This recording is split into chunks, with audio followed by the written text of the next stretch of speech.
Bonjour et bienvenue sur Objectif Mental, le podcast où l'on explore le coaching et la préparation mentale.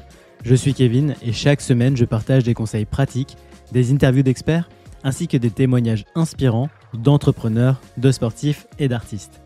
Mon objectif est de vous aider à débloquer votre potentiel pour performer en toute sérénité, que ce soit dans votre vie professionnelle ou extra-professionnelle. Je vous souhaite une excellente écoute.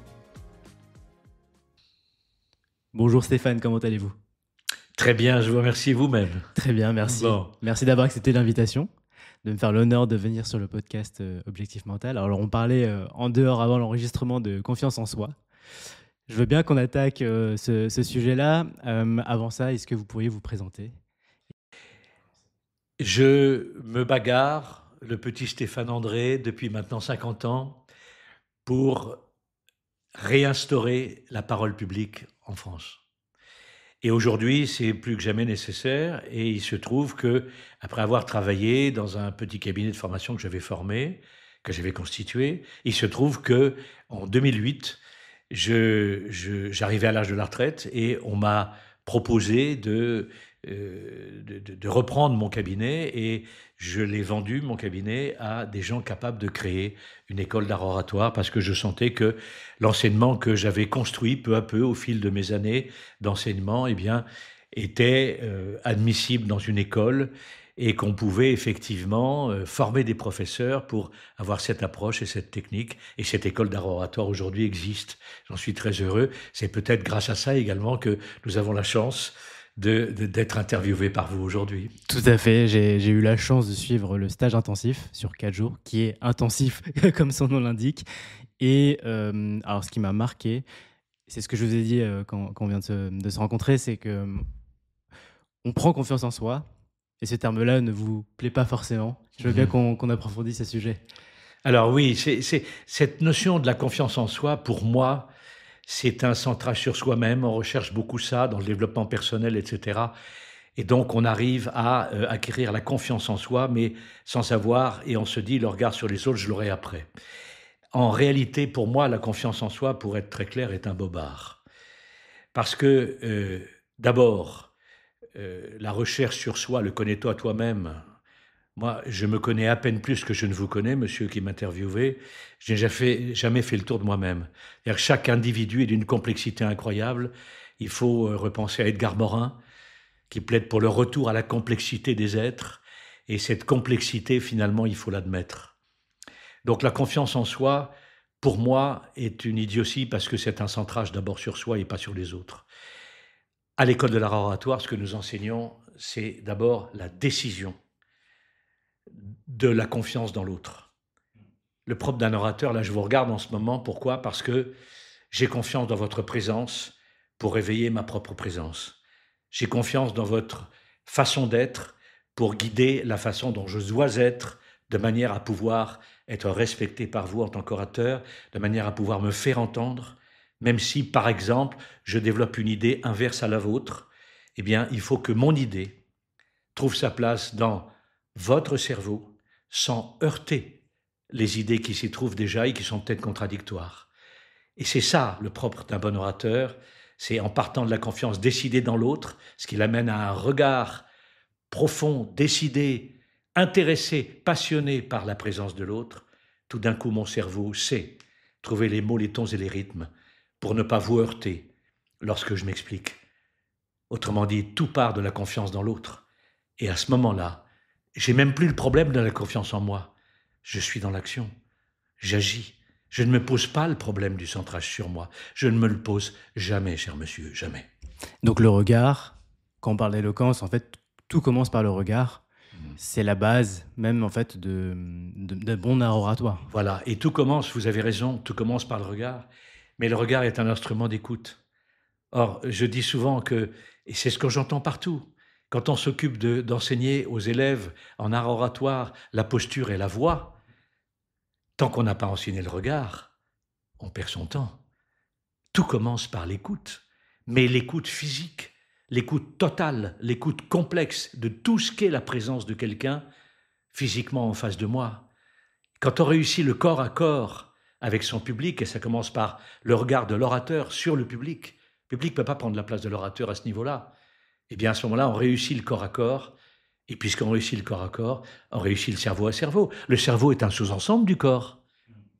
Si mon corps s'adapte au vôtre, parce que je commence par vous regarder, et tout d'un coup, eh bien, ça me met en face de vous, eh bien, à ce moment-là, mon cerveau est également en face du vôtre, et nous réussirons notre rencontre.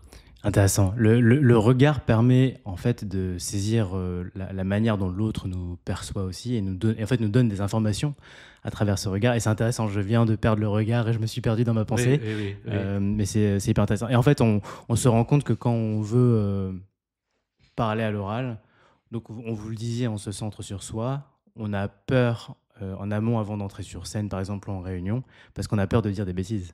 Oui, on a peur de dire des bêtises. Et cette peur en réalité, nous ne l'avions pas à l'âge de 5 ans. Regardez les enfants de 5 ans, quand ils parlent sans peur. Et puis 7 ans, l'âge de raison, ça y est. Attention à ce que je vais dire. Pourquoi? Parce que l'éducateur prédateur, qui est le parent ou le maître français, croyant bien faire, passent leur temps à dire attention à ce que tu vas dire, tu as encore dit une bêtise, etc. Je comprends qu'il y a de l'amour aussi là-dedans. C'est-à-dire que je t'avertis, mon enfant, qu'il faudra que tu parles correctement dans la vie et que tu dises pas de bêtises, sinon tu vas te faire écrabouiller. Je comprends pourquoi le père dit ça, je ne lui reproche pas.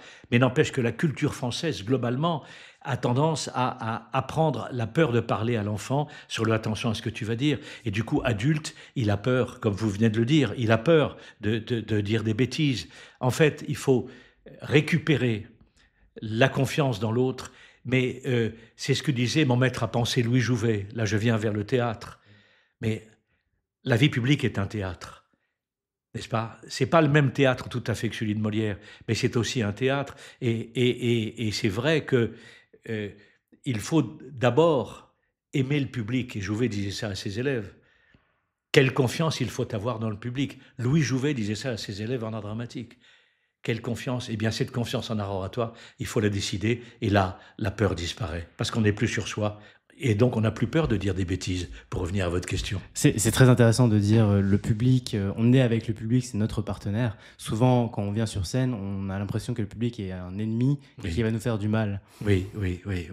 C'est difficile de... Alors, le stage permet ça, mais c'est difficile de comprendre que le public, en fait, est un partenaire et c'est lui qui va nous donner des idées. Oui, mais là, vous posez une question qui débouche sur la chose essentielle.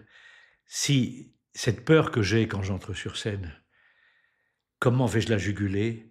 En travaillant mon corps, c'est-à-dire quelle qualité de regard je dois porter sur mon public. C'est la notion de victime. Quelqu'un nous disait à l'école, quelqu'un nous disait un jour, moi je veux bien regarder le public, mais quand je regarde le public, finalement, je vois des gens qui n'ont pas envie de me voir. Ils sont là parce qu'on leur a demandé de venir. J'en vois même qui ne sont pas contents que je sois là, etc., parce qu'ils ne sont pas d'accord avec moi, ils le savent déjà. Et cette dame disait, moi, je veux bien regarder. Et vous posez vraiment la question, la centrale. Mais si je regarde la tête des gens en face de moi, j'augmente ma peur. Et l'un de nos professeurs, je le dis souvent ça, je raconte cette anecdote, mais elle est essentielle pour moi, l'un de nos professeurs répondait à cet élève, « Madame, le problème n'est pas de savoir comment les gens vous regardent. Le problème est plutôt de comment vous décidez de regarder les gens. Comment vous décidez de regarder les gens. Il y a un moment donné où on arrête d'être victime et on décide de sa façon de regarder le monde. » Louis Jouvet, que je viens d'évoquer, disait à ses acteurs au théâtre, la situation est première. La situation, c'est quoi? C'est l'autre qui arrive en face de moi. Et cette situation, l'autre en face de moi, est premier. Et donc, comment est-ce que je décide, moi, orateur, parlant dans la vie publique, pas dans la vie privée, c'est pas ça le problème. L'art oratoire ne concerne que la vie publique. Comment je décide de gérer mon propre regard? Le regard est un instrument dont je peux prendre la maîtrise. Comme dans n'importe quel sport, on prend la maîtrise de son regard, de son bras, de son dos, etc. Mais l'art oratoire est un sport. Et je sais que vous intervenez souvent et vous vous intéressez beaucoup au sport, mais l'art oratoire n'est pas différent d'un sport. Les répliques que je vous donne maintenant sont des mouvements du cerveau. Aussi simplement qu'un geste est un mouvement du bras au tennis. C'est la même chose. Et donc, c'est la situation sur laquelle je vais décider de regarder avec un regard d'intérêt décidé. Parce que c'est pas un regard bovin, c'est pas un regard méchamment inquisiteur. Ce que je veux voir dans le regard de nos élèves orateurs, c'est un regard d'intérêt pour leur public, quel qu'il soit. Gentil ou méchant, je m'intéresse à la situation et je le décide. Et je technicise mon regard. Si on ne passe pas, et je viens là répondre à votre question, si on ne passe pas par techniciser le travail de l'œil, le travail du corps, le travail de la voix, on n'y arrivera jamais. Le regard, alors il y a beaucoup de choses, j'ai envie de rebondir sur beaucoup de points. Le premier, c'est sur la technicité du regard. C'est vrai que parfois, c'est difficile de regarder quelqu'un dans les yeux. Alors là, c'est très agréable, c'est très fluide, mais parfois, avec certaines personnes, on a du mal à tenir ce regard. Comme s'il y avait une forme de jugement, parfois. Ou inversement, c'est peut-être nous aussi qui projetons un regard de méfiance en arrivant sur scène. Et ce que je comprends, c'est qu'en fait, on est responsable, à partir du moment où nous prenons la parole, ce que vous dites, que dès qu'on est dans l'espace public, on est responsable de ce qu'on propose comme prestation. On est responsable. Et vous venez de dire quelque chose, vous venez de dire regardez l'autre dans les yeux. Mais quelquefois, vous vous trouvez devant quelqu'un qui ne vous regarde pas. Ben, votre cerveau enregistre cette silhouette qui a un sens pour votre cerveau, dans laquelle il y a des expériences emmagasinées par milliers, par milliards depuis que vous êtes né. N'est-ce pas? Et votre cerveau sait analyser le sens de cette silhouette. Est-ce que ce type prend des notes parce qu'il est passionné ou est-ce que ce type s'emmerde? Ça, mon cerveau le sait, moi je ne le sais pas. Mais c'est toutes les expériences qu'on a emmagasinées dans notre propre cerveau qui font qu'un instant plus tard, on regarde quelqu'un d'autre qui, lui, nous regarde. Le cerveau fait la synthèse entre les deux et c'est notre expérience de vie qui diagnostique globalement l'état d'un public de 2, 3 ou 100 personnes. Et c'est à partir de là qu'intuitivement, avec sa puissance de calcul, 10 à 100 milliards de neurones dans le cerveau humain, le cerveau prend la décision du mot, du ton et du rythme que je vais dire. Mais surtout, évitons de se dire « Ah oui, d'accord, je comprends ce que voulait dire M. André ». Or, quand on regarde l'autre, on voit ce qui se passe en lui. Non. Toute la complexité de l'autre, je l'intègre dans ma propre complexité. Mon regard sur vous est un regard d'intérêt, donc qui aspire tout ce que vous êtes en ce moment à l'intérieur de ce que je suis. Et c'est mon cerveau qui fait le travail. Moi, je ne fais vocalement que servir ce qui me demande de dire. Mais c'est l'intuition, c'est pas la réflexion, parce que je suis dans l'action. Donc ce regard, il enregistre la situation de gens qui me regardent ou qui ne me regardent pas. Et c'est une pompe aspirante, si vous voulez. Vous voyez, j'emploie une image physique, mais générée par l'intérêt que je décide d'avoir. Compris. Donc la technicité, alors je parlais de peur avant, donc si on veut maîtriser cette peur avant de prendre la parole, alors ça peut être sur scène ou en réunion, la technique peut pallier, en tout cas nous donne confiance, désolé de le répéter, nous rassure sur la prise de parole. Voilà. Mais alors cette peur avant, nous, à l'école de l'art oratoire, on n'enseigne pas à la corriger. On a peur parce que on nous a flanqué la trouille. Un adulte américain a moins peur, et nous, dans la culture française, on a cette peur avant d'entrer. Là-dessus, moi, je ne peux rien pour vous. Ou alors, faites du yoga, etc. Il y a d'autres choses intéressantes, mais c'est pas... Nous, ce qui nous intéresse, c'est la disparition de la peur avant de prononcer le premier mot, une fois que je suis dans l'entretien ou sur scène, sur un podium. Et cette peur, avant de prononcer le premier mot, oui, elle doit disparaître. Comment je la fais disparaître ? Eh bien, en entrant en scène, en entrant dans la pièce, le bureau, mon regard commence à travailler et tout d'un coup, mon corps s'installe, mon corps arrive à une certaine verticalité qui est obtenue par le regard d'intérêt décidé sur l'autre. Là, je suis un peu technique. Et cette verticalité est une sérénité. Et donc, la peur disparaît. Et au premier mot que je prononce, la peur a disparu. D'où l'importance en art oratoire de l'entrée en scène, devant 100 personnes, comme dans un bureau face à quelqu'un.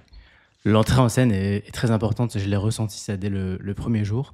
Souvent, on a tendance à se précipiter quand on commence un discours ou une présentation, sûrement par peur et par volonté de terminer très vite en fait l'échéance. Ouais.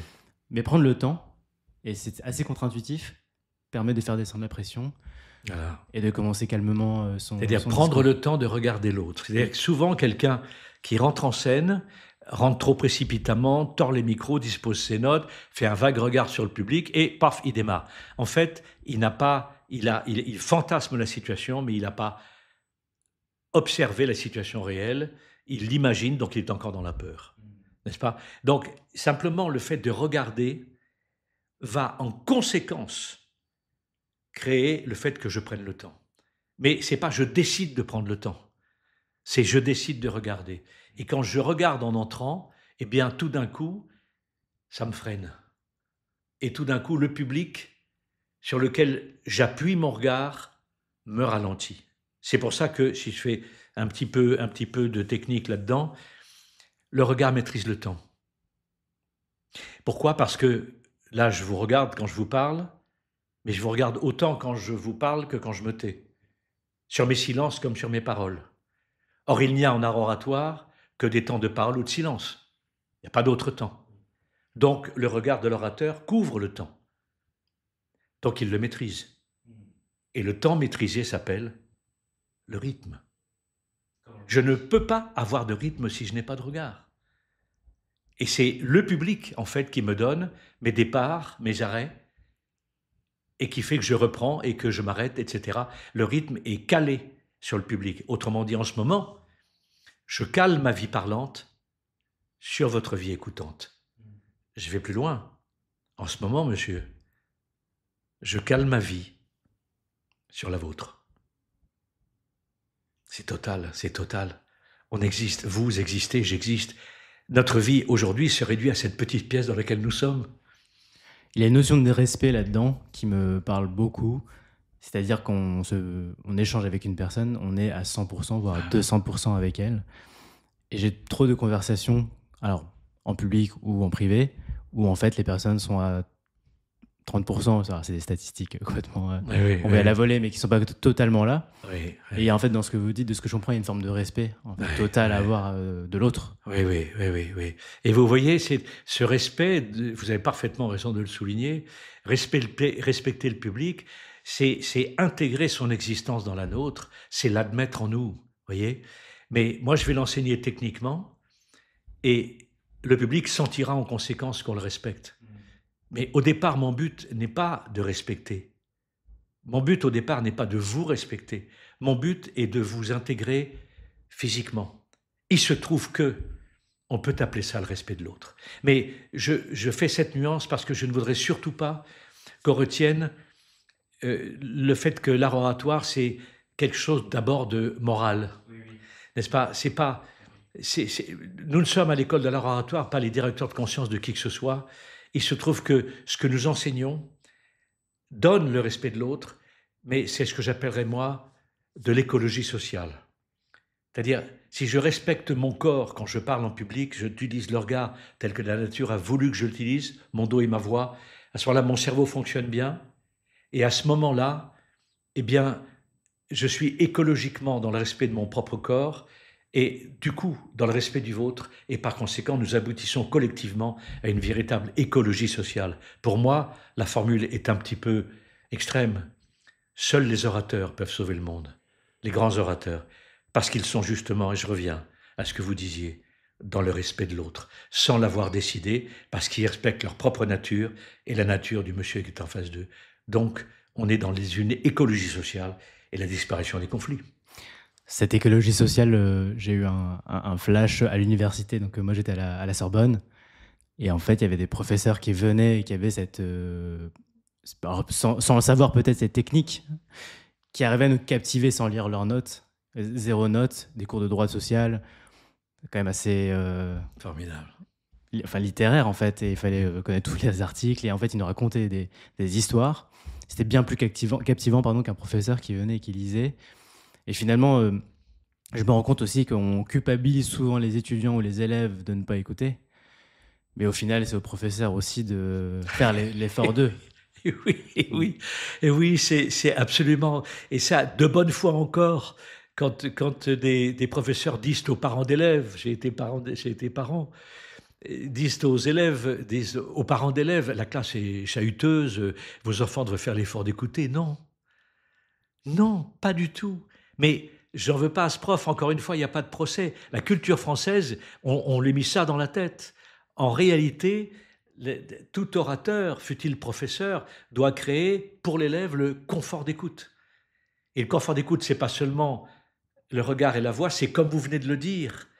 En regardant le professeur dont vous avez parlé, en regardant l'amphithéâtre de ces jeunes élèves, eh bien tout d'un coup, son cerveau lui a dit « passe par leur raconter des histoires ». Autrement dit, effectivement, il vous a créé un confort d'écoute qui n'est pas seulement physique et vocal, qui est aussi intellectuel. C'est-à-dire son cerveau, tout d'un coup, est passé par des mouvements intellectuels qui ont été des histoires qu'il vous racontait. Et tout d'un coup, le droit se greffait sur les histoires, et tout d'un coup, vous appreniez le droit sans effort. Autrement dit, il avait réussi à créer le confort d'écoute. La charge de tout orateur, s'il veut être entendu par un élève motivé ou non motivé, adversaire politique ou allié politique, s'il veut être entendu, c'est de créer le confort d'écoute pour les gens qui l'écoutent. Vous avez raison. Et ça, en entreprise, c'est très important. Alors, je vais prendre un cas personnel, mais en entreprise, j'étais dans le comité exécutif d'une entreprise il y a 2-3 ans. Et en fait, quand on arrive dans ces réunions-là, et c'est souvent en fait une bagarre entre 5 ou 6 personnes, il y a plusieurs profils de personnes. Il y a ceux qui vont, un peu comme une mitraillette, en fait, enchaîner des arguments, qu'on n'écoute pas au final. Puis il y a ceux qui vont parler très fort, et en fait, excusez-moi du terme, mais gueuler. Et c'est eux qu'on va écouter. Voilà. Est-ce que ce point-là, on a un peu parlé en dehors, mais est-ce que ce point-là n'est pas problématique, finalement, en entreprise ou dans le monde de manière générale? Il est problématique parce que c'est celui qui gueule le plus fort, si je peux dire aussi des mots très clairs là-dessus, qui est écouté. Pour moi, c'est le drame. C'est M. Trump. Mais pour moi, c'est à l'extrême, c'est Hitler. Voyez, et des orateurs comme ça, finalement, par rapport à ceux qui dévident à toute vitesse et qu'on entend à peine, ces orateurs-là ne peuvent gagner des élections ou gagner la confiance d'un public que quand le public est en grande difficulté. Par exemple, en Allemagne, la République de Weimar, qui succédait directement à la crise de 29, l'Allemagne était dans une grande crise. Et à ce moment-là, des gens hyper tendus, gueulant très fort, ont une chance, effectivement, de gagner des élections de manière très démocratique, comme M. Trump a gagné ses élections aux États-Unis, parce que le pays est en crise. Parce qu'aux États-Unis, déficit considérable, parce que balance commerciale épouvantable, et parce que les démocrates se sont écroulés. Donc, autrement dit, à ce moment-là, Obama a disparu. Obama, bien sûr, bon orateur, mais j'ajoute autre chose, peut-être c'est une digression, mais je rappelle simplement qu'Obama, au moment de la crise en Syrie, quand Hafez el-Assad a gazé son propre peuple, Obama, avec Hollande, s'était entendu, Hollande était président, pour que, effectivement, on intervienne militairement en Syrie. Parce que c'était la ligne rouge. Dépassée, c'était les gaz contre le peuple. Et qu'est-ce qu'a fait Obama? Il a lâché. Et ça me permet de faire une petite digression. Ça n'est pas parce qu'on est un bon orateur, il faut encore décider d'entrer dans l'action qu'il avait décidé, Obama. Il ne l'a pas décidé. Un peu comme Madame Taubira, ben finalement, elle disparaît. Bon, si elle ne veut plus être candidate, ok, elle ne l'est plus. C'était une bonne oratrice. On se souvient de son discours sur le mariage pour tous, qui est un grand discours. Même elle a reçu les félicitations des opposants, de M. Gosselin, entre autres. Je me souviens de cette vidéo. Dans le parti gaulliste. Oui. Elle a été félicitée parce et Gosselin a dit « Vous avez fait honneur au Parlement », parce que c'était une grande oratrice. Allez, bon, mais encore faut-il que... Bon, mais c'est vrai qu'il faut absolument que ce ne soit pas ceux qui gueulent le plus fort qui gagnent. Parce que ce n'est pas toujours les meilleures idées. Parce que ce sont des chefs, ce ne sont pas des leaders. Ce sont des gens qui s'imposent, qui imposent et qui divisent. Alors qu'un véritable leader, un véritable orateur, expose, s'expose et rassemble. C'est totalement différent. Et aujourd'hui, il n'y a plus que des mollusques, des gens avachis qui discutent, qui débattent, mais avachis sur leur table et parlant à toute vitesse, ou des chefs. Et moi, je trouve que le monde aujourd'hui manque de leaders. À droite comme à gauche, de Gaulle ou Mitterrand, peu importe. On peut dire Mitterrand est un Machiavel. C'était un homme d'État, c'était un leader. Peu importe le choix politique, c'est plus l'aspect leader. Il était leader en tout cas. Je suis peut-être un petit peu long quand je vous réponds. Non, je comprends, j'écoute. C'est vraiment être leader en tout cas dans sa ligne de conduite. Oui, voilà. Avoir un comportement de leader et donc techniciser. Ça s'apprend l'art oratoire. Comment on apprend le violon, le piano? Les gens n'y croient pas. Les gens croient qu'on est doué. On est doué. Moi, je me permets de rapporter une conversation. Tant pis, je le fais. Et je me souviens d'avoir été reçu par M. Sarkozy à la mairie de Neuilly. et parce qu'un de mes élèves avait obtenu que je le rencontre, il avait la gentillesse d'avoir mon livre à la main, mais sans doute lui aussi bluffé par la culture française, je ne le reproche pas, je ne le traite pas d'orgueilleux, mais bluffé par la culture française, il m'a dit, Monsieur André, ça ne s'apprend pas, moi j'ai de la chance, je suis doué. Et il est effectivement doué pour parler en public, mais comme il est doué, il n'a pas travaillé les techniques. Donc il est très tendu sur la face. Assez maniéré aussi. Les coups d'épaule, les tics verbaux. Alors pourquoi j'ai dit ça? Eh bien je vais vous le dire. Et voilà. Et tout ça, ce sont des parasites physiques et intellectuels qui interviennent parce il met l'énergie en haut du corps, il la passe devant. Bien sûr il est doué, mais il n'a pas l'humilité de travailler la technique. Je pense que l'art oratoire se travaille, comme le comédien travaille au théâtre et comme le sportif travaille avec son entraîneur. Mais très souvent, les orateurs doués, c'est pas qu'ils sont orgueilleux, mais on leur a dit, tu es doué, donc ça va aller tout seul. C'est pas la peine que tu travailles, toi, ça va aller tout seul. Monsieur Montebourg, c'est l'exemple de ça. Je suis persuadé que Monsieur Montebourg, quand il était étudiant à la fac de droit, on lui disait, toi, tu parles bien, vas-y. Mais il a été bluffé par ça, et du coup, il a plafonné. Et Monsieur Montebourg est plus maniériste qu'élégant quand il parle en public. Ce sont des gens qui sont maniérés, qui sont pas élégants. Et on prend ça pour du style. On prend ça pour du style au sens noble. Oui. Alors que ils sont brillants. Mais c'est tout, ils ne montrent que leur brio. Et il y a un film français qui s'appelait Le Brio, un film formidable, hein, mais qui est sur autre chose. C'est sur le thème de l'art d'avoir toujours raison. Avec Daniel Auteuil. Donc c'est une autre question. Mais le titre, Le Brio, ne cherchez pas le brio, cherchez l'équilibre et la puissance. Ne cherchez pas le brio. Montebourg, Sarkozy sont des gens brillants. C'est pas de ça, c'est pas des gens dont on a besoin. C'est des personnages de présidents, de députés, etc. Donc de plus que les personnes. Et là, ces gens-là ne montrent que leur personne. Monsieur Mélenchon ne montre que sa personne. C'est une tragédie en France. C'est pour ça que ce sondage du Cevipof est parfaitement justifié. Les Français n'aiment plus leur politique, mais personne ne voit pourquoi, parce qu'il n'y a plus de leader. On voit que leur personne. Mélenchon, très intéressant. Quand on parle à monsieur, madame, tout le monde, Mélenchon a cette image de personne très éloquente, mais techniquement, maintenant qu'on peut analyser ses discours, c'est pas si technique que ça.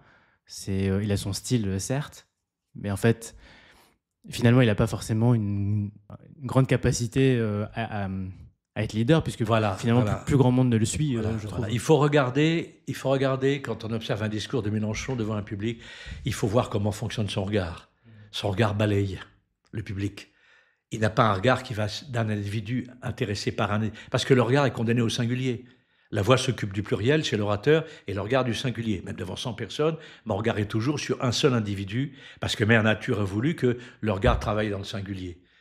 Mais le regard de Mélenchon est un regard balayant. Il ne s'intéresse pas aux détails des gens qui sont en face de lui, et c'est un orateur qui adule son propre don. Donc, qui fait des démonstrations de son propre don. C'est-à-dire, comme on dirait au théâtre, je reviens souvent au théâtre, oui. Beaucoup de professeurs d'art dramatique ont dit à leurs élèves, tu n'es pas là pour te servir du théâtre, tu es là pour servir le théâtre. N'est-ce pas? Mélenchon n'est pas là je dirais que Mélenchon, pour être plus direct, je m'interromps, Mélenchon se sert de la politique, plus qu'il ne la sert. Pour sa propre personne. Comment? Pour sa propre personne. Pour sa propre personne. Voilà. Il adule son propre don et il se sert de la politique. Mais il ne sert pas la politique. Au contraire, il la dessert. Et quand on pense que ce type-là, effectivement, c'est un orateur très doué. Effectivement, mais maintenant, c'est intéressant, il est de plus en plus isolé. C'est-à-dire que je crois que le public, au bout d'un moment, et il lui faut un certain temps, peut être fasciné au début par un orateur comme Mélenchon, mais au bout d'un moment, le public va lâcher Mélenchon. Parce qu'au bout d'un moment, le public a compris comment fonctionne Mélenchon. Et du coup, en tant que public, il décroche. Ouais, complètement. C'est le sentiment que j'ai aussi sur lui. Ce qui est intéressant quand même, c'est que, alors on en parlait avant, on a l'impression que le niveau d'éloquence, ou en tout cas d'art oratoire, a diminué, même en entreprise, je trouve aussi. Alors de ma jeune carrière de 10 ans, mais j'ai vu peut-être le niveau aussi diminuer. D'où ça peut venir Alors, vous avez raison de parler de l'entreprise. On parle beaucoup des politiques tous les deux, mais c'est vrai que la plupart de nos élèves sont dans l'entreprise et c'est le même phénomène. Bon, si je parle souvent de politique, c'est parce que c'est la partie émergée de l'iceberg et donc nos élèves ont tous vu à la télévision les politiques. Donc, ils voient très bien la différence entre un Borloo, un Mitterrand, un Sarkozy, bon, etc. Bon, mais c'est vrai que en entreprise comme en politique, on a cette baisse du niveau des orateurs depuis des années. On en parlait tout à l'heure, effectivement, hors antenne, si je puis dire. C'est dû au fait qu'aujourd'hui, les orateurs sont devenus paresseux. Pourquoi? Parce qu'il y a des micros. En entreprise, il y a des slides. Hmm. Et alors, les gens se disent, bon, les slides sont là, donc ils vont tout comprendre. Un message par slide, etc. On fait des cours là-dessus. Enfin, bon, on n'en sort plus. Et alors que le slide, si vous me permettez une digression sur le slide, qu'est-ce que c'est que le slide quand il est bien fait, qu'il y a les points sur le slide, etc. Le slide, pour moi, c'est de la boue séchée Hmm. qui fait que le pantalon tient debout tout seul quand le gars est plus dedans. Et le gars, c'est l'orateur. Oui. Et l'orateur, lui, il remet finalement la transmission du message au slide. Mais lui, c'est plus un orateur. Donc il regarde ses slides, il bafouille 2, 3 trucs, il fait quelques commentaires et il ne parle plus en public. Et c'est la bouche séchée et c'est le pantalon qui tient debout tout seul. Il devient. Donc, à cause de ça, ça rejoint effectivement les slides, les micros. Maintenant, on est filmé partout. Et maintenant, comme je vous le disais, maintenant, on peut être filmé dans son lit, chez soi, et être entendu par le monde entier. Donc, qu'est-ce que vous voulez que je vous dise? Les orateurs ne se posent plus le problème de franchir la rampe, de se faire entendre par la voix, etc. Et les orateurs pensent que la voix ne se réduit qu'au son, puisque le micro est là, et que même si je chuchote, on m'entend. Alors qu'à ce moment-là, ma voix n'est plus musicale, n'a plus d'harmonique à l'intérieur, ma voix n'est plus belle du tout. Cicéron l'a écrit. L'orateur doit désirer une belle voix. Or, parler pianissimo et avoir une belle voix, c'est extrêmement difficile. On apprend aux débutants, pour essayer de leur faire travailler la voix, parle un peu plus fort. Là, je pourrais te faire travailler le placement de la voix, le voile du palais. Qu'est-ce que c'est qu'une harmonique? Je te l'apprendrai. Comment une voix résonne et comment une voix porte l'émotion. Parce qu'on a commencé par le regard, mais finalement, on arrive à la voix. Et la voix, c'est ce qui porte l'émotion de l'orateur, qu'il ressent lui à dire ce qu'il est en train de dire, donc à vivre son projet en le parlant. Et cette émotion-là, par les harmoniques de la voix, arrive à faire vibrer le corps de l'auditeur, son tympan, mais tout son corps aussi. Et à ce moment-là, l'auditeur ressent l'émotion que l'orateur ressent lui-même. Et l'orateur reconnaît son projet en le vivant, et comme vocalement, les mêmes ondes arrivent sur le corps du public, le public connaît à ce moment-là le projet de l'orateur. Et là, c'est une connaissance, co-trait d'union du savoir. Chez moi, il renaît pendant que je vous parle sur la parole en public, et chez vous, pendant que je vous parle, ce même savoir est en train de naître. Autrement dit, il y a une connaissance du savoir. Pour moi, la connaissance, co-trait d'union, naissance, c'est la vision dynamique du savoir. Il y a là où le savoir prend toute sa dimension, là où effectivement, il s'échange dans le collectif. Là, il n'est plus fossilisé, il n'est plus mort, il est vivant. Je comprends. Sur le regard, je vois très bien, parce que c'est plutôt facile de regarder quelqu'un. Sur la voix, est-ce qu'on est tous égaux quand même par rapport à la voix? Pour avoir fait la séance de coaching vocal avec Pierre, il m'avait dit en début de séance que j'avais une voix plutôt nasillarde, que j'ai aussi là de temps en temps, enfin que j'ai toujours pendant le podcast. Est-ce qu'on est tous égaux par rapport à cette voix? Parce que certaines personnes ont une voix grave, d'autres plus aiguës. Est-ce que c'est facile en fait de transmettre des émotions par la voix quand on a une voix qui peut être parfois différente? Alors la voix, on va être un peu technique parce que votre question m'y amène, mais je pense que c'est important pour vos auditeurs. La voix peut être aiguë ou grave, ça c'est une tessiture, n'est-ce pas? C'est comme à l'opéra. Vous voyez, je parle du théâtre et de l'opéra, il faut aller chercher là-bas les solutions. La voix peut être aiguë ou grave, c'est formidable. Une voix aiguë n'est pas forcément moins entendue qu'une voix grave. Je rappelle qu'à l'opéra, les stars sont les sopranes et les ténors. Hein. Bon, donc une voix aiguë peut être magnifique quand elle est bien placée. Donc, ce qui est important dans la voix, c'est la texture du son, aigu ou grave, c'est-à-dire la texture harmonique. Quand une voix est bien placée, elle fait résonner dans chaque son des centaines d'harmoniques différentes, depuis le plus grave jusqu'au plus aigu. Et chacune des harmoniques, pourrait-on dire, porte une des nuances de la pensée que j'ai du mot au moment où je le vocalise. Bon, Et il y en a des centaines d'harmoniques dans chaque son.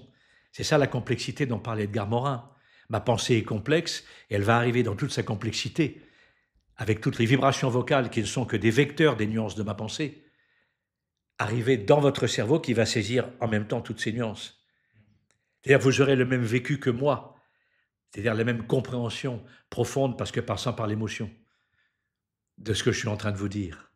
Et là, nous avons un partage d'émotions qui n'existerait pas si la voix était inexistante. Quand on a une voix, je veux dire, si je parle comme ça, que j'appuie ma voix sur mon larynx et je parle un peu comme une voix, comme celle de M. Trump, je veux dire, M. Trump, il a une voix, on dirait une voix de machine, c'est même plus une voix humaine. Elle est tellement, elle est comme et puis c'est un bruit, c'est même plus un son. Il n'y a plus aucune nuance là-dedans. C'est-à-dire que là, il n'y a plus aucune émotion. C'est-à-dire qu'il y a au mieux des mots, vous comprenez des mots, des arguments, mais vous comprenez absolument pas mon vécu. Voilà, c'est un ensemble d'informations que vous recevez, mais c'est pas des messages. Parce qu'il n'y a aucune émotion revendiquée derrière. Donc c'est de l'info, c'est pas du message. Il n'y a plus que ma tête, si je veux aller jusqu'au bout de monsieur Trump, un blindage facial, le visage contracté, et la voix qui est le poing, et les mains qui font ça, qui repoussent le public. Et là, c'est une espèce de robot, mais qui fait peur. Et donc il y a de l'énergie là-dedans, il y a de l'énergie. Mais c'est tout, il y a énergie brute, l'énergie d'une machine. Par conséquent, ça fait des dictateurs. Terminé. Pardonnez-moi d'aller... Non, mais moi, j'aimerais qu'on soit filmé pour que les moi, ça me auditeurs... fout une trouille terrible, ça me fout une trouille terrible. Je me dis... c'est pas le problème. J'aurais même pas sur Trump un discours moral. Sur Hitler, j'aurais un discours de psychiatre. Je dirais, la voix d'Hitler, c'est le cri de souffrance d'un grand psychotique. Je ne peux pas me mettre à reprocher moralement Hitler quoi que ce soit. C'est un grand psychotique qui a réussi... en une période de crise tragique en Allemagne, qui a fini par prendre le pouvoir parce qu'on s'est jeté dans ses bras, parce que c'était une crise profonde. Chef, mais donc un danger. D'ailleurs, quand on entend des passages sur Arte d'Hitler, c'est horrible à l'oreille, c'est horrible. Ça fait mal aux oreilles. Ah, oui. Mais vous voyez que quand vous m'y ramenez, quand Cicéron dit, il écrit ça, Cicéron, dans son De Oratore, en 55 avant Jésus-Christ, il écrit, excusez-moi, vous voyez, je me suis abîmé la voix en imitant. Oui. Il écrit, l'orateur doit désirer une belle voix. On parlait de décider du regard d'intérêt pour le public. Vous voyez la décision qui est toujours importante. L'orateur doit décider une belle voix. Cicéron n'a pas écrit doit vouloir, il a écrit doit décider d'une belle voix. Donc ça veut dire que la voix, ça se travaille. Alors, il n'était ni comédien, ni chanteur. C'était un avocat. Et vous voyez, il avait le sens de l'art oratoire, décider une belle voix. C'est-à-dire une voix qui est belle, c'est une voix qui est riche en harmonie, qui est musicale. C'est pour ça que je peux dire aussi, dans une formule saisissante, l'art peut sauver le monde. L'art oratoire sauvera le monde. Si l'art oratoire est perdu, si on n'est plus dirigé que par des Poutine ou des Trump, nous allons dans la perte de l'humanité. Et d'ailleurs, je pense qu'il y a beaucoup de personnes qui ont des idées brillantes, qui n'arrivent pas à les exprimer, et c'est pour ça que c'est important de... Oui, ça revient à votre question tout à l'heure sur l'égalité. Voilà, c'était ça, sur l'égalité. Oui, c'est votre question qui est vraiment passionnante. Et je dis souvent ça, j'en parle avec mon épouse qui est violoniste, et mon épouse remarque très souvent que des élèves très doués ont tendance à moins travailler, et des élèves qui ne sont pas doués pour le violon travaillent beaucoup plus et vont beaucoup plus loin. C'est-à-dire que souvent, celui qui n'est pas doué, apparemment, travaille plus. L'important, c'est l'envie. C'est pas le don. Si vous avez envie de progresser dans l'art oratoire, alors vous travaillerez. Et à ce moment-là, vous deviendrez un orateur. Donc, de même que je vous disais, ne vous interrogez pas sur la confiance en vous-même. Ne vous interrogez pas sur vos propres dons. Arrêtons de nous regarder le nombril et commençons à travailler et commençons à faire de l'art. Ce serait tellement beau si tout le monde... Pour moi, un art oratoire, pour moi, un grand orateur est un artiste. C'est un artiste, comme un grand comédien. Ou un musicien. Ou un grand musicien. C'est un artiste. C'est l'art qui sauvera le monde. Je suis désolé de dire ça de manière un peu...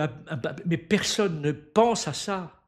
Personne n'y pense. Et c'est quelque chose pour moi de douloureux. De voir que personne ne se rend compte de ce que c'est que l'art. Et Daesh et tout ont commencé par massacrer des statues. Et les musées et aussi. Massacrer le site en Jordanie. Là. On sait très bien que les dictateurs et les chefs massacrent d'abord l'art, que Hitler a massacré des artistes. Mais parce que l'art fait réfléchir. Et Parce que l'art, oui, c'est ça le problème. c'est magnifique. Parce que l'art fait réfléchir. Mm. Vous avez raison, cher monsieur, l'art fait réfléchir. Et réfléchir, c'est pas bon pour ces... Et quand on suit un chef, on réfléchit Ouais, pas. exactement. Quand on suit un Hitler, et Hitler voudrait surtout pas qu'on réfléchisse. Exactement. Et c'est une population moins docile. C'est fou, c'est fou, c'est fou, c'est fou. Passionnant. Alors, on a vu le regard, la voix, il reste le dos. En quoi le dos aide dans l'expression orale, dans la transmission de ses idées, puisque bon, je pourrais me mettre au fond de ma chaise Oui. et avoir une voix et un regard. Qu'est-ce que ça change réellement Si votre regard n'est pas de qualité, vous n'aurez pas de verticalité. C'est-à-dire, moi, je prends souvent l'exemple d'un type qui est dans un pays étranger. J'en parle dans mon dernier livre, si vous me permettez de donner le titre. Bien sûr. Une éloquence naturelle.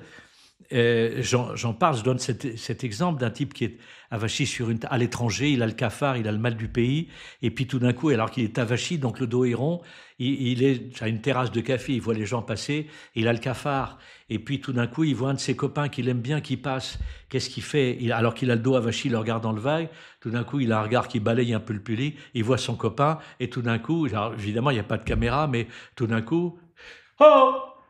J'ai d'abord regardé, le dos se redresse tout de suite, et ma voix est partie. Vous voyez, regard, dos, voix. C'est-à-dire que le dos est arrivé parce que je me suis intéressé tout d'un coup au monde extérieur, et tout d'un coup, mon dos s'est redressé. Donc, il faut oublier l'idée « tiens-toi droit ». Ok, c'est le regard. Je disais tout à l'heure, travailler la posture sans travailler le regard, c'est une aberration. Parce que le dos va être rigide, mal placé. Dans le yoga, la verticalité, c'est la sérénité. En médecine chinoise, le dos est yang. Bon, c'est des choses qui se travaillent physiquement. On n'obtient pas une verticalité écologiquement juste, comme chez les médecins chinois, si on ne travaille pas. D'abord le regard, et vous voyez que le travail du regard qui aspire, si je m'intéresse à l'autre, j'ai un regard qui prend, c'est un flux entrant, généré par ma curiosité, j'interroge le monde, et tout d'un coup, mon dos se place. Et à ce moment-là, l'architecture du corps prépare le passage de la colonne d'air. Et là, prépare le passage de la voix. Et ma voix, avec les harmoniques aiguës et graves, boîte crânienne, cage thoracique, ma voix va être produite parce que je suis dans la verticalité. Et la voix est une sortie, alors que le regard est une entrée. Le regard est dans l'horizontale, la voix est dans la verticale, colonne d'air. Le regard est dans le singulier, la voix prend la salle dans le pluriel. Le regard, c'est de l'image, la voix, c'est des sons. Et vous voyez ce couple, regard et voix, qui tient le dos tout seul. Et je ne pense même plus à mon dos. En revanche, pendant que je vous parle en ce moment, et je mime le fait de parler devant vous à un amphithéâtre, eh bien, pendant que je vous parle, mon regard travaille en flux entrant continu, ma voix en flux sortant discontinu, et mon dos tient tout seul, parce qu'il est tenu, le regard qui est un système d'appui, donc un système inerte, il est tenu par ces deux systèmes vivants, que sont le flux entrant du regard et le flux sortant de la voix. C'est la vie qui tient mon dos. Vous voyez, ce qui est essentiel, c'est le regard et la voix. Et le dos tient tout seul. C'est pour ça que le tiens-toi droit, ça sert à rien de dire aux gens, il faut se tenir droit. Et je demande aux parents, dont certains enfants sont déjà très grands, plus que la moyenne des gens de leur âge, d'arrêter de leur dire tiens-toi droit. Parce qu'au bout d'un moment, se tenir droit pour se tenir droit, c'est pas un projet flatteur. Il vaudrait peut-être mieux que quand ils font réciter leurs enfants, quand ils font réciter les récitations pour l'école, qu'ils apprennent à leurs enfants à les regarder quand ils répètent leurs récitations devant eux, qu'ils disent à leurs enfants « Regarde-moi quand tu dis ta fable de La Fontaine ». Et l'enfant se tiendra beaucoup plus droit. C'est intéressant, ces récitations et poésies. On préférait quand on était enfant, enfin les instituteurs ou les professeurs préféraient quand on donnait le bon mot, exactement le bon mot, que la forme, en tout cas, ou que la manière dont on prononçait cette poésie-là. Et finalement, est-ce qu'il vaut mieux pas se tromper peut-être sur un mot, mais donner le maximum sur la forme, en tout cas, de la poésie. Mais vous savez, je pense souvent que le professeur qui demandait à l'élève de réciter et qui mettait 20 sur 20 quand tous les mots étaient présents, alors que c'était une récitation qui était monotone, et il donnait 20 sur 20. Mais la question à se poser, c'est est-ce que le professeur lui-même aurait été capable de dire cette fable ? Non. non. Et c'est pour ça que quand on se moque un peu de Fabrice Lucchini, parce que tout d'un coup, je suis sur un plateau de télévision, il donne une fable de La Fontaine, on dit que c'est de l'exhibition. Non, c'est pas de l'exhibition. Il est en train de montrer comment. Et lui, il prend le risque à ce moment-là. Sur le plateau et devant des millions de Français, il prend le risque de dire du La Fontaine. Et ça, c'est ça, le service d'un auteur, le service de La Fontaine, et l'ancienne La Fontaine à tous les Français à ce moment-là. Donc, il faut évidemment, le problème, ce n'est pas le mot. Et vous avez raison, je peux très bien me tromper de mot. Et à un moment donné, on a compris le message de La Fontaine alors que je me suis gouré sur 10 mots, alors qu'il y en a peut-être 50 ou 100 dans cette fable. Il y a 10 mots que j'ai dit à côté, mais on a compris le renard et le corbeau, ou le corbeau et le renard, on les a compris. Oui. Et il y a eu 3 mots oubliés, mais on sait à ce moment-là que l'enfant a compris. Alors, il est entré dans le cerveau de La Fontaine et il a parlé au niveau de la pensée de La Fontaine. Voilà. Et il a oublié 4 mots et on lui mettra... je te donne, il y a 2 points en moins. Donc Exactement. C'est pas possible, c'est pas possible. Et donc pour revenir, désolé, je reviens des choses très basiques, mais je vous en prie. En entreprise, on a tendance à vouloir apprendre par cœur. Et d'ailleurs, au stage, on nous a tout de suite arrêté d'écrire vos scripts. Et d'ailleurs, pour le podcast, moi, ce que je faisais au début, je le fais plus du tout. J'écrivais des introductions et je les lisais devant l'invité. Mais en fait, on perd le naturel, on perd la spontanéité. Et en entreprise, en fait, pareil, on se surprépare. Et si on rate un mot, on a l'impression que tout est fichu. Et là, on commence à rougir, à paniquer, et on a envie de précipiter. En fait, c'est un cercle vicieux qui fait qu'on gâche le reste alors qu'on a loupé un mot ou une phrase qu'on avait prévu de dire. Exactement. Et là, ça revient à ce qu'on disait. Moi, je dis trop souvent, trop d'orateurs se prennent pour des auteurs. C'est incroyable. Il y a une devise qui se trouve à l'entrée de notre école. Parler en public ne consiste pas à dire ce qu'on a prévu de dire, mais à aller au-delà grâce au public. C'est-à-dire que grâce au regard que j'ai sur vous, en ce moment, vous m'amenez plus loin que tout ce que j'aurais pu prévoir de dire dans l'interview avant de vous rencontrer. Vous m'emmenez plus loin parce que je me nourris à votre présence et du coup, il y a ce qu'on appelle une synergie. On appellera ça une convivialité, mais ça va bien au-delà. C'est une co-créativité. Et à ce moment-là, je vais plus loin que ce que j'aurais prévu de dire tout seul. C'est vertigineux. Les orateurs seraient prêts pour des auteurs.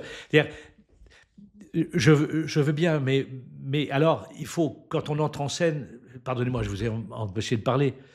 Non, pas du tout, j'ai dit juste que c'était vertigineux. Ouais. Quand on entre en scène, De Gaulle apprenait ses discours par cœur. Pourquoi ? Parce qu'au moment où il entrait en scène, il les écrivait d'abord lui-même.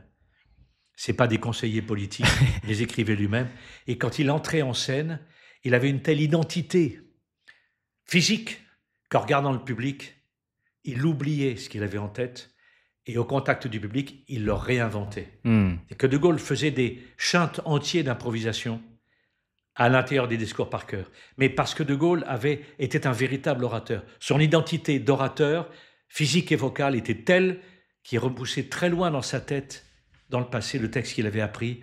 Donc il n'en était plus esclave. Et en regardant son public, le texte nourri au public revenait formaté différemment. C'est ça un orateur. Mais la plupart des élèves, y compris moi-même, je n'apprends pas par cœur mes propres discours. Parce que je ne suis pas De Gaulle. J'essaie, comme un débutant, en face de vous, d'appliquer le regard, le dos et la voix, mais je ne suis pas De Gaulle. Donc je travaille. Et même après 50 ans, quand je fais un discours, et même moi devant vous maintenant, je travaille la base de la technique. Travailler la technique, c'est accéder à l'humilité. Est-ce que pour vous, cette technique, c'est toujours aussi un sport, je dirais, un combat, le mot est un peu dur, c'est pas un combat, mais c'est un effort de tout instant, parce que pour moi, ça l'est là en ce moment, de me concentrer à être sur la technique. Oui, vous avez cherché un sport, vous avez dit sport, oui. Vous avez dit travail. Non, vous avez dit combat, sport, vous avez dit un autre combat. Oui. Combat. Vous avez dit sport, combat et autre chose. Et en fait, c'est le mot travail que vous avez oublié. C'est un travail. C'est un travail. Et on travaille ses gammes quand on est en scène et on est dans la technique. Et c'est formidable parce que je peux à la fois être dans la technique et en même temps dans l'émotion elle-même. C'est un tout. Je peux être à la fois complètement impliqué dans ce que je vous dis et en même temps, j'ai la maîtrise de ma technique et je travaille ma technique en vous parlant. Mélenchon ne travaille pas cette technique. C'est pour ça qu'il déborde. Son don déborde. Son don dégueule sur la salle. Parce qu'il n'a pas l'humilité du travail technique et que lui, il s'en fout de la technique. Il dit, je m'en fous, je suis doué. Comme d'autres l'ont dit. Voilà. Mais la technique, nous sommes dissociables. Je peux très bien être totalement impliqué dans le service de la cause et dans ma relation à vous, tout en étant totalement désimpliqué au point de travailler ma technique pendant que je vous parle. C'est ça un grand sportif. Il est sur le terrain totalement impliqué dans le match et en même temps, il a son coach dans la tête. Et il sait ce qu'il fait quand il place son pied là et quand il va chercher sa préparation de raquette, il sait ce qu'il fait à ce moment-là. Alors qu'il est en plein dans la passion du match, en même temps il est dans la technique. Nous sommes les seuls animaux, les êtres humains, capables de nous dissocier. Il faut en profiter. Mais ça aussi, ça s'apprend. Je ne savais pas ça qu'on était... Ah oui, le fait qu'on se dit... On peut se regarder passer dans la rue et être à la fenêtre. Hyper intéressant. Nous sommes dissociables, évidemment. Ça veut dire que le problème de la confiance en soi dont on parlait au début est une absurdité. Je veux dire, je vous parle là en tant qu'enseignant d'art oratoire. Donc, je vous dois un personnage d'enseignant, donc un masque d'enseignant. Je ne vous dois pas ma personne. Pas ma personne que vous êtes venu chercher. Non, c'est pas pour ça que je suis venu. C'est un message sur l'art oratoire que vous êtes venu chercher. Tout à fait. Donc je vous dois ce message. Ce message, c'est le personnage. Mais une fois que le personnage est là, il y a un masque. Il faut revenir à cette notion du masque. Ma personne est derrière, donc elle est protégée. Vous n'êtes jamais tenté de le faire dans la vie privée? Non. Non, parce que dans la vie privée, je ne dois pas un personnage. La différence là, alors là on ouvre tout un grand chapitre, mais qui m'est cher, c'est que dans la vie privée, je suis père ou grand-père. Ça, c'est un poste que je dirais prévu par la nature. Père, mère, cousin, ami. La nature a écrit ses rôles. Et par conséquent, Dieu merci, il n'y a pas besoin de technique pour les tenir. En revanche, et là, je voudrais vous expliquer quelque chose qui pour moi est fondamental. La nature nous a créé des réseaux sociaux que j'appelle des structures parentales. Lévi-Strauss, les structures parentales, les ethnologues en parlent. Bon, les cousins, les beaux-frères, etc. La nature a écrit tous ces rôles. Mais en même temps, elle nous a donné la possibilité à nous, et nous sommes les seuls, les êtres humains, pas les autres animaux. Les autres animaux ont des réseaux sociaux aussi. Les dauphins, on sait qu'il y a des animaux qui sont fidèles à leur épouse jusqu'au... Bien évidemment, les animaux ont des structures sociales. Mais la nature nous a donné à nous, les êtres humains, la possibilité de créer des structures sociales. Organigramme d'entreprise, organigramme d'État, club de sport, etc. Et nous avons la possibilité, ce que n'ont pas les autres animaux, parce que nous avons la pensée, de créer des structures sociales.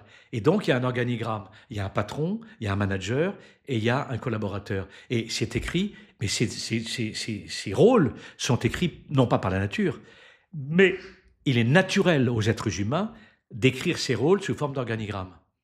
Autrement dit, ça nous est naturel, mais au second degré. Et ces structures-là, nous avons la responsabilité de les construire, et donc nous écrivons des rôles, et par conséquent, comme au théâtre, nous devons ensuite incarner ces rôles. Dans le mot « incarner », il y a le mot « carne », et c'est là que l'art oratoire trouve tout son sens. Chez l'agent de maîtrise, comme chez le grand PDG, on doit incarner ces personnages théâtralement. La théâtralité, c'est l'incarnation du rôle, de la définition du poste, et les gens qui viennent attendent de me voir incarner le poste, et cette incarnation ne peut pas se faire sans l'art oratoire. Ne peut pas se faire. Vous avez touché un point très important, qui est que ça concerne tout le monde en fait. On a l'impression que l'art oratoire, l'éloquence est réservé à des grands poétiques, des grands dirigeants ou dirigeantes.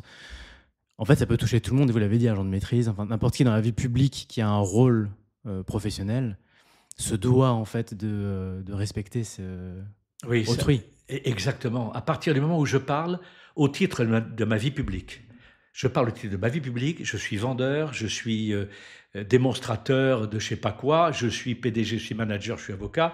À partir du moment où je parle au titre de ma vie publique, je parle au titre d'un rôle écrit par la société. Par les hommes. Demain, je quitte ce rôle, j'en prends un autre, comme au théâtre. Alors, l'art oratoire n'est pas l'art dramatique. C'est encore une autre question. Qu'on ne se dise pas qu'un orateur est un comédien, je vous en supplie. Leur place dans la société n'est pas la même. On pourra en parler si vous voulez. Mais à partir du moment où je tiens un rôle public, écrit par la société, alors, et par le cerveau des hommes, et non pas directement par la nature, père, mère ou cousin, à partir de ce moment-là, je dois devenir un orateur, quel que soit mon niveau dans l'entreprise. C'est une évidence. Je peux aller plus loin sur cette nuance entre l'orateur et le comédien. Avec plaisir, j'allais rebondir. L'orateur et le comédien ont deux rôles différents dans la société.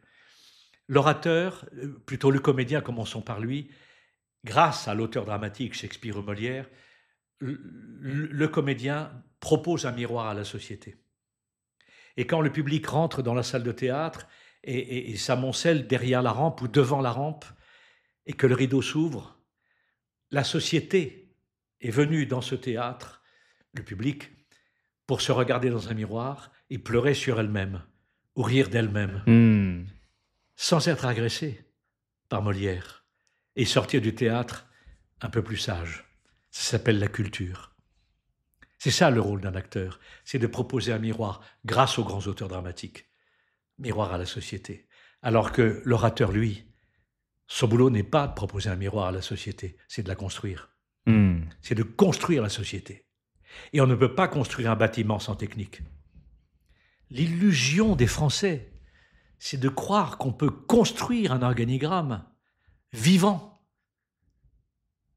agissant, une entreprise collectivement agissante, sans technique. Mais c'est une aberration totale, d'où les réunionites. Ah oui, alors ça. D'où les compétences non reconnues, d'où les collaborateurs qui en ont marre et qui décident finalement de se taire dans les réunions. Parce que ça devient insupportable, parce que l'expression des managers est insupportable. Alors évidemment, tout le monde doit parler dans le public en tant qu'orateur, quel que soit son niveau dans l'entreprise. Mais on peut aussi admettre qu'un second rôle ne peut pas sauver la pièce quand le premier rôle ne fonctionne pas. Tout à fait. Quand on a affaire à un patron qui est innommable, soit parce qu'il n'arrive pas à parler et que tout le monde s'emmerde quand il parle, soit c'est un chef qui agresse tout le monde, il est évident que moi, je peux être dans son entreprise et être un bon orateur, je peux peut-être sauver mon service, je peux peut-être aider l'entreprise, mais jamais à la place où je suis, parce que je n'ai pas, par exemple, toute l'information que mon PDG a au niveau où il se trouve dans l'entreprise. Il est alimenté dans un tas de choses que moi je n'ai pas, et je n'ai pas conscience de l'objectif de l'entreprise. Par conséquent, second rôle, je ne sauverai pas l'entreprise qui est tenue par un premier rôle qui, lui, ne fonctionne pas. Et on ne peut pas se substituer. Les plus hauts placés dans l'entreprise ont quand même une responsabilité un peu supérieure à celle des gens qui sont en dessous. Complètement. Ça se retrouve aussi dans la composition capitalistique d'une société, et être leader, c'est prendre son rôle et ses responsabilités à bras le corps. Vous avez beaucoup parlé de théâtre, je voulais rebondir là-dessus. Très important le théâtre, moi j'en ai pas fait malheureusement étant jeune, et je l'ai découvert presque ici, à l'école de l'art oratoire. Je me suis posé la question, pourquoi on n'en fait pas presque de manière imposée à l'école? C'est un exercice très intéressant qui permettrait peut-être de mettre tout le monde sur un pied d'égalité dès l'enfance, sur être à l'aise à l'oral, être à l'aise de son corps aussi, puisque en fait, le théâtre, c'est beaucoup le corps. Et je me suis posé la question vraiment du théâtre. Est-ce que le théâtre, on ne devrait pas en faire de manière presque obligatoire? Alors, je vais vous répondre par une boutade. Une maman m'a dit un jour, est-ce que on donne des cours, nous, aux enfants, hein, me dit un jour, est-ce que vous pensez que mon enfant devrait faire du théâtre? Je lui ai dit, faites-lui faire de l'art oratoire. Je vous ai dit deux mots là sur la différence entre le métier de l'acteur et le métier de l'orateur. Allez directement à l'art oratoire. C'est vrai que faire du théâtre, ça fait du bien aux enfants, bien évidemment, et ça aide à ce qu'ils soient peut-être moins timides, etc. C'est vrai. C'est plus ça. Mais ce que je voudrais, c'est que les enseignants soient formés à la parole en public. Parce qu'on parlait de performance sportive, diriger une classe avec le défi. Moi, je me fous de la courbe de Gauss. Il y en a qui vont me suivre, qui sont passionnés, d'autres qui sont nuls, etc. Non. L'idée, c'est qu'on arrive, quand on est professeur, à intéresser toute la classe. Autant les doués que les moins doués. Autant les fils d'ouvriers que les fils de bourgeois. Autant que les enfants d'immigrés que les enfants de pas immigrés. Le professeur, lui, il a une classe devant lui pendant 1 heure. Sa mission est d'intéresser tous les mômes en même temps. Et cela à chaque heure, c'est-à-dire toute l'année. C'est une performance sportive incroyable. C'est une course de fond qui doit être faite. C'est un sport, on en parlait tout à l'heure. Formons les professeurs. Et à ce moment-là, les professeurs, en apprenant, notamment les professeurs de français, déjà en étant un exemple en tant que prof de maths, prof d'anglais ou de géographie, ils vont savoir parler à leur classe.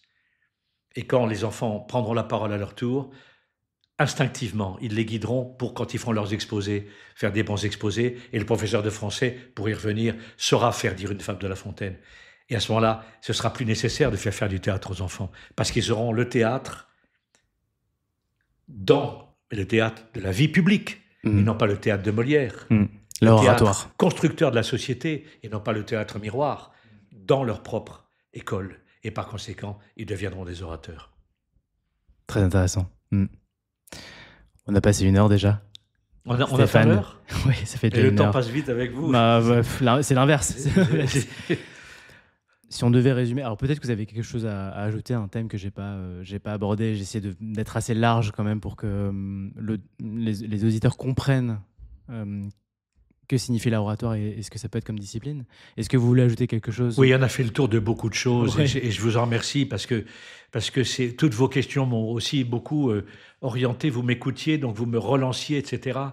Vous m'avez respecté et en même temps, on a fait le tour de beaucoup de choses. Je voudrais simplement rappeler ce regard, ce dos et cette voix, mais aussi quelque chose qu'on a frôlé, mais qui était là présent, les 3 lois du contrat entre l'orateur et le public. Le contrat de la rampe, c'est-à-dire que c'est à moi de prendre les charges devant le public, comme au théâtre, l'acteur prend toutes les charges et c'est le public qui est là pour écouter, mais c'est pas le public qui a les charges, ce qu'on appelle le contrat de la rampe. Le respect du masque, je dois un personnage à l'autre. Mélenchon ne donne que sa personne, c'est le respect du masque, c'est-à-dire savoir construire le personnage. Et troisièmement, l'obligation scénique. Contrat de la rampe, respect du masque, obligation scénique. Parler en public, c'est théâtraliser ce qu'on dit, c'est-à-dire proposer un personnage. Et là, aucune société n'est possible sans théâtralité. L'obligation scénique, ça peut être difficile pour beaucoup de personnes, de théâtraliser justement le propos. Qui travaille le regard et le dos et la voix, oui. Et apparaîtra un personnage. Tout à fait. Et tout d'un coup, ils vont construire, sans le savoir. Je rebondis sur le style. Pierre me disait, quand on a fait la séance où on est filmé, et il me disait, Kevin, tu utilises le style de quelqu'un d'autre, mais c'est pas ton style. Oui. Et c'est vrai, en fait. Je pense qu'inconsciemment, j'avais vu des vidéos d'entrepreneurs qui faisaient des discours et donc je les copiais. Oui. Et en utilisant la technique, on crée son propre style. Oui, c'est-à-dire on confond souvent le brio avec des mots parasites. Par exemple, je vous dis, écoutez, cher monsieur, la chose est vachement passionnante. Et ce que je voudrais d'ailleurs ajouter, c'est finalement ce que pense monsieur Mélenchon. Tout le monde s'en fout. Parce que ça, c'est pas du style, c'est du maniérisme.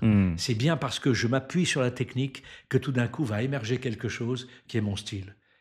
Et mon style m'est toujours personnel parce qu'il raconte ce que je suis. Et le style, pour moi, c'est simplement la signature en bas du personnage qui est une création artistique. Et l'art sauvera le monde, je dois mon personnage en tant que manager, et mon style, c'est ma signature en bas de la création artistique que j'ai proposée à mes collaborateurs. On peut terminer là-dessus, je pense. Merci Stéphane. Merci Stéphane pour cet échange, c'était passionnant. Passionnant, merci. Pour donner envie donc je pense qu'on a donné envie déjà aux auditeurs pendant l'heure. Donc l'école de l'art oratoire, allez voir le site internet. Il y a plusieurs typologies de formation proposées. Moi, je conseille le stage intensif qui est complet sur 1 semaine. Et sinon, vous faites aussi les jeudis soirs, je crois, des scènes libres où on peut venir s'exprimer. Oui, des ateliers. Des voilà. livres, oui. Donc je conseille aussi, si vous êtes sur Paris ou de passage, de venir voir à quoi ça ressemble. Ouais. Il y a une masterclass gratuite par mois, c'est un jeudi dans le mois, mais il y a aussi des ateliers où il y a moins de personnes et qui sont vraiment pas onéreux du tout, et ça vaut le coup de venir travailler aussi, ça. Ça peut être déjà un début, je pense. Merci Stéphane, au revoir. Merci beaucoup, au revoir. Merci d'avoir écouté cet épisode jusqu'au bout. J'espère qu'il vous a plu et que vous avez appris des choses. Si c'est le cas, merci de mettre 5 étoiles sur Apple Podcast ou Spotify, et surtout de partager cet épisode autour de vous. N'hésitez pas à me faire part de vos retours pour les prochains épisodes. Je vous dis à bientôt sur Objectif Mental.